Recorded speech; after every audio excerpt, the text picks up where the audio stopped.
Olá pessoal, tudo bem? Vamos aqui responder então as boas perguntas, ver o que os colegas mandaram. Primeira pergunta aqui, eu fui tirando os prints, né? Primeira pergunta do Zé. O capítulo destaca duas oposições de conhecimento no plano semântico. Conhecimento teórico, seria em rede, conhecimento prático linear. Entre o conhecimento do novato, radial, eventualmente desestruturado, e o conhecimento do profissional. Adapta a estrutura conforme a necessidade. Muito bem.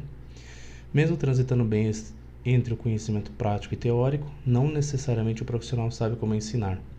Sob o ponto de vista do plano semântico, como seria uma estrutura didática que pudesse dar suporte ao ensino dos conhecimentos teórico e prático com ênfase na transição entre eles? Olha, Zé, isso até é o que a gente discutiu, né, na reunião. A gente falava da expertise, né, do conhecimento profissional e o ato de ensinar, né, o ato didático, o campo didático, ele se enquadra nisso. Então, para o especialista conseguir transitar entre essas dois tipos de estrutura, ele não faz só, vamos dizer assim, na área de expertise dele, mas também deve ser parte da área de expertise dele a parte didática. Porque aí tem aquele fenômeno dos professores que sabem muito, mas não sabem ensinar. Eles são ou não são especialistas? Então, eles são experts, porém no campo de atuação deles, que às vezes não inclui a didática, né? Gostei muito dessa pergunta, Zé. Pergunta 2. Supondo possível essa estrutura didática, como considerar os conceitos portal na construção dessa estrutura? Os conceitos portais, ou conceitos portal, como você colocou na pergunta, eles entram nesse processo na superação do gap teoria-prática, né, através lá das ondas semânticas. Então, o que é onda semântica? Você tem diversas contextualizações e recontextualizações, e há esse trânsito entre a estrutura mais teórica, né, pensando ali no quadrante superior à direita, né, e prático, o inferior à esquerda. Então, esse movimento de ondas está lá no nosso trabalho do CMC. Depois, se você dar uma olhada lá, essa oscilação que é contemplada, né, na parte didática, da parte não só da representação do conhecimento, mas da utilização dessa representação para auxiliar o iniciante a tornar-se um expert, ele passa por portais, né? Ele passa por alguns portais específicos da área. Então, sim, dá para considerar, aliás, é necessário considerar os portais da área, porque as ondas semânticas vão fazer com que ele cruze esse gap teoria-prática, essa lacuna teoria-prática, e parte dessa lacuna é preenchida, vamos dizer assim, contém conceitos portal, certo? Vamos para a próxima. Pergunta da Alexandra. Bom dia, Adriano. Obrigado pela sugestão de leitura. Seguem as questões. 1. Como a identificação de diferentes tipos de conhecimento em mapas conceituais pode ser usada para melhorar as práticas de ensino-aprendizagem? Olha, Alexandra, é uma pergunta excelente, né? Porque, ou seja, como tudo isso pode refletir na sala de aula, né? Na prática. Ou seja, tudo isso é muito interessante, muito bonito, mas me ajuda como? Eu sou professor, eu sou aluno, enfim. Eu entendo que é um começo, é uma primeira aproximação onde essas estruturas elas se tornam visíveis. Então, primeiro, mostrar, olha, esses tipos de conhecimento eles estão associados a certas estruturas, e essas estruturas elas são construídas. Aí, como são construídas? Aí vai da perspectiva que o professor vai ter, né? Eles são co-construídas, o aluno tem que construir esses esquemas, mas o professor ele faz essa mediação. Então, essa primeira aproximação que a gente faz é mais uma descrição do campo, né? Fala, olha, a gente está lidando com a aprendizagem sobre uma perspectiva de mudança conceitual, só que essa mudança ela tem a ver com as estruturas de conhecimento que são construídas lá nos modelos mentais dos alunos, como essas estruturas podem ser representadas com alguma fidedignidade, né? Os mapas conceituais são uma dessas formas de representar. Uma vez representadas, elas podem ser manipuladas, elas podem ser utilizadas, seja para melhor aprender, seja para melhor ensinar, né? Então, esse eu acredito que sejam os próximos passos. Como é que isso se desdobra numa sequência didática, por exemplo, né? Então, sequência didática baseada nesses conhecimentos, seja do plano semântico, seja da teoria da carga cognitiva, né? Tem um desdobramento da teoria da carga cognitiva que é o 4CID, se não me engano. São estruturas didáticas pensadas a partir dos pressupostos da teoria da carga cognitiva. Muito interessante, a gente não chegou a aprofundar nisso no grupo, mas eu imagino que esse é o próximo passo, dentro disso que a gente está estudando como plano semântico, né? Pergunta 2. Considerando o processo avaliativo permeando por todo o processo de aprendizagem, como a identificação de diferentes tipos de conhecimento nos mapas conceituais pode ser usada para avaliar a aprendizagem e a aquisição de conhecimento dos alunos? Essa pergunta também é muito boa, viu? Porque, primeiro já coloca, o processo avaliativo, ele está inserido no processo de aprendizagem, né? Ou seja, em várias etapas, seja no começo, no meio, no fim. Então aqui a gente partilha, né, da mesma percepção que não é, bom, eu vou avaliar no final, e se tudo der certo ou se tudo der errado, eu não tenho o que fazer, porque já acabou. Então a avaliação, ela ocorre durante, né? Durante todo o processo, do início ao fim. Eu vejo que, claro, com algum esforço, mas a gente imagina que os dividendos, eles valham a pena esse esforço, utilizar mapas progressivamente, né, em diferentes partes da disciplina, talvez, em diferentes partes do curso, e ir monitorando com alguma proximidade as mudanças conceituais. Claro, eu não estou sugerindo que se faça, por exemplo, o estudo longitudinal do novo, que de 12 anos, né, acompanhando as estruturas de conhecimento de alguns alunos, né, e todas as suas transformações. Mas essa lógica dá para ser inserida, né, dá para ser contemplada numa disciplina. Então você vai monitorando, de certa forma, a estrutura de conhecimento dos estudantes e usando isso como ferramenta de avaliação para tomada de decisão, que é talvez o grande objetivo da avaliação, né? O que a gente faz com essa informação, né? Tomada de decisão. Então, acredito que nesse sentido, né, essa identificação dos tipos de conhecimento com mapas vai permitir um mapeamento, desculpa a redundância, ou pleonasmo, um mapeamento do ponto mais ou menos que os estudantes se encontram. Então, bom, esse aqui está com uma estrutura muito ainda de iniciante, o outro já está numa transição, o outro usa uma linguagem muito cotidiana, outra muito específica, e assim vai, né?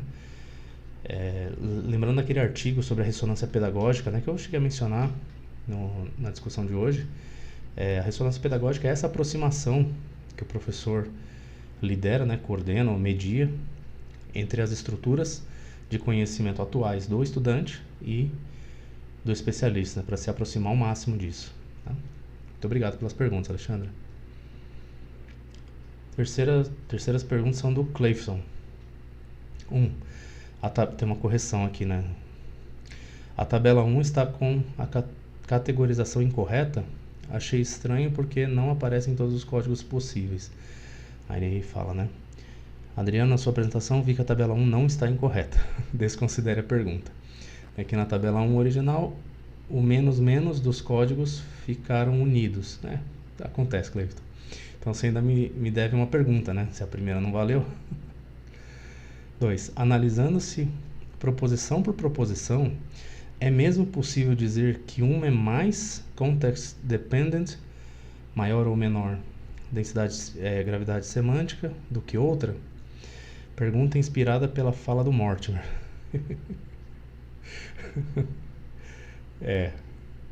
Tem coisas que traumatizam a gente. Mas eu acho que é uma provocação interessante, cara, porque, como eu cheguei a mencionar na apresentação, existe essa relação, né, de não ser uma definição absoluta, vamos colocar assim, né, categórica. Tipo, essa proposição, ela depende de um contexto. Então você pega em comparação com outras, né? Então, uma a uma, que nem você coloca, analisando proposição por proposição, né, individualmente você vai categorizar ela conforme densidade semântica e gravidade semântica. Você vai fazer uma aproximação com o seu repertório, com a sua cultura, com os seus contextos, né? Vamos colocar dentro do que o Mortimer falava, né? Você vai usar isso para julgar se individualmente a proposição ela é mais ou menos dependente, individualmente. Então você está comparando isso. Então, mesmo tomados atomisticamente, né, cada uma das proposições, ela é uma comparação que outro avaliador, com outros contextos, com outra trajetória, com outro repertório, talvez não vá achar da mesma forma, né? Claro, talvez tenha exceções, casos muito extremos, casos muito, né, marcantes. Tipo, a gente pega um conceito que não foi usado hoje, né, ser feliz e abraçar árvores, né? Isso tem baixa gravidade semântica e quase nenhuma densidade semântica, né? Mas, se você colocar uma outra proposição, né, você compara uma com a outra. Porque a gente fala disso porque a gente tem a visão de vários campos. Então, fala, olha, isso não está preso a contexto nenhum, né? Mas você pode ter mapas que isso acontece num certo grau, né? Então, essa proposição, você pode falar, olha, ela não tem uma grande densidade semântica, por exemplo, ou gravidade semântica, mas ela tem maior gravidade semântica do que a outra. Então, eu por exemplo, conduzi essa análise no meu estudo, fazendo essa comparação especialmente, né, não só com os materiais instrucionais utilizados, mas entre as proposições do mapa. Tentei tomar esse cuidado, porque eu me deparei com essa situação. Falei, bom, às vezes eu posso estar equivocado aqui e tal, mas eu falei, olha, não, mas é uma em comparação com a outra, né? E, claro, aí você poderia até perguntar, mas então não teria que ser feito comparação entre todos os mapas? Não sei, não é uma pergunta que você fez e não é uma pergunta que eu saberia responder agora, né? Mas fica aí uma reflexão pra gente, né? Eu acredito que a gente consegue um grau de firmeza na análise, né? Um grau de fidedignidade, pelo menos aproximado, de falar, olha, esse aqui é mais do que aquele. E dentro do que esse estudante tem mostrado, esse mapa está coerente dentro desse contexto. Você vai definindo o contexto a partir do que o mapa apresenta, né? Então, sintetizando aqui a resposta, né, que acaba sendo uma reflexão muito extensa, eu acho que se analisar atomisticamente fica difícil, né? Vou pegar uma proposição, vou falar, olha, essa proposição ela tem gravidade semântica mais e densidade semântica só mais. Eu não sei. Não sei, em relação a qual? Em relação a quê? Eu posso até falar, olha, ele, dentro do conhecimento de referência, dentro do que ela parece um tanto genérica. Sim. Então, baixa gravidade semântica. Agora, você pega uma outra que é ainda mais genérica, você fala, bom, então em comparação uma com a outra. Claro que a gente está falando ainda se você pegar várias proposições genéricas, você tem a estrutura de um iniciante. Por isso que é uma estrutura, né? Estrutura nenhuma é formada por uma só proposição. Eu tenho uma rede proposicional, né? E com vários conceitos, várias interações entre eles e tal, e é por isso que a gente tem que analisar o todo, né? Não seria viável a gente analisar só proposições individualmente, né? Beleza, meu caro? Muito boa a colocação, hein? Obrigado aí. Pergunta da Isa. Olha lá, segue minhas perguntas. 1. Você visualiza alguma relação entre a dimensão semântica da teoria dos códigos de legitimação e o framework dos portais? Sim, Isa. Sim. A gente até falou disso na reunião, né? E eu mencionei numa pergunta anterior que a questão dos portais, ela é uma etapa, né? Vamos dizer assim, algo a ser superado no gap teoria-prática, né?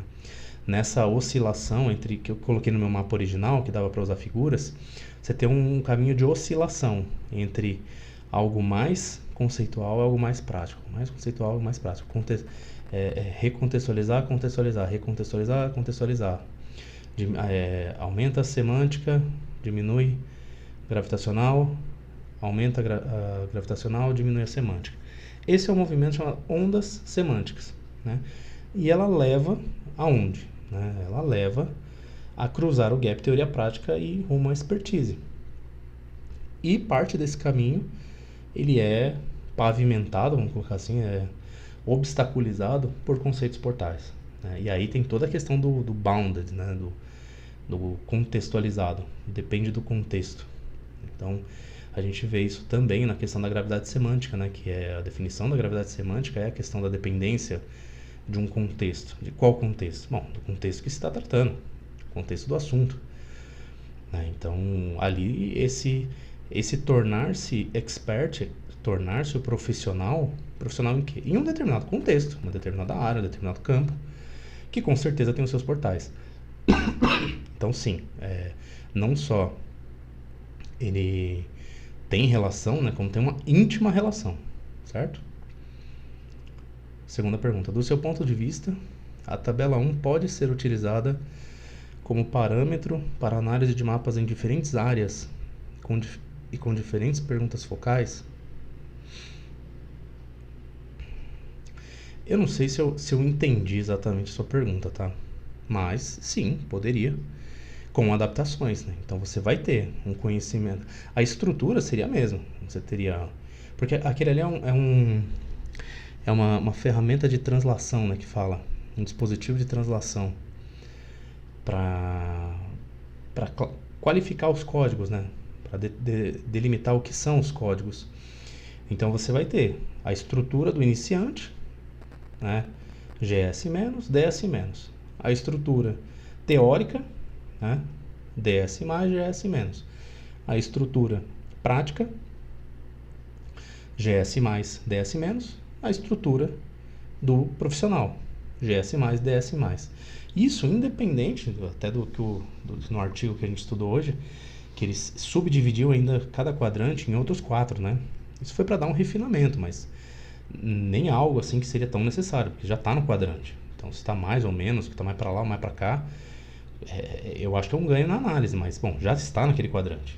Então, é isso que nesse sentido mais geral, é o que importa, né? Então, você tem um tanto de proposições naquele quadrante, não importa se está mais para lá ou mais para cá, nessa primeira abordagem. Então, eu diria que sim, é preciso um dispositivo de translação para se usar como parâmetro para analisar mapas em outras áreas, né, e diferentes perguntas focais. Agora, quais vão ser, por exemplo, ali eu traduzi o que o professor Kinch e tal, os outros 2 pesquisadores colocavam, né, a Mullitz e o Prichreiska, eu traduzi ali o que eles colocaram, né? Mas se a gente for, por exemplo, no anterior, porque essa tabela também foi inspirada em outra, já tinha certas modificações, né? Então, eu acho que também vai depender de certa forma, do contexto. Ali, quais são ali as características, né? A estrutura não, a estrutura vai ser a mesma. DS mais ou menos, GS mais ou menos. Aí mais, menos, aí é outra coisa. Mas a estrutura é a mesma. Desde que seja um campo que se possa, né, se desenvolver uma expertise, chegar a esse tipo de conhecimento. Mas sim, acho que não só pode, mas deve ser utilizado um dispositivo desse sentido para mostrar, olha, o que eu estou chamando de iniciante aqui? É GS- e DS-. Tá, mas o que é GS- e DS-? Olha, quando o cara usa conhecimento do dia a dia, né, ou quando ele fala as próprias palavras, isso é tudo bem, legal. E o que é o GS+, e o DS+? Olha, se ele usar esse conceito nesse contexto, se ele articular esse conceito nesse contexto, eu digo que é DS+, GS+. Agora, se usar em outro contexto, em qualquer outra coisa, talvez não fosse. Certo? Então, dá e precisa desse dispositivo para dar as diretrizes, né? O que são... para dar o campo, né? Para delimitar o campo, certo? Acho que é isso, né? Pessoal, muito obrigado pelas perguntas. Espero ter podido responder a contento, ou pelo menos da melhor forma possível. E eu estou à disposição. Se vocês quiserem discutir, uma pena que a gente perde um pouco da discussão nas perguntas focadas, nas perguntas, nas boas perguntas, mas ficou à disposição. Forte abraço a todos.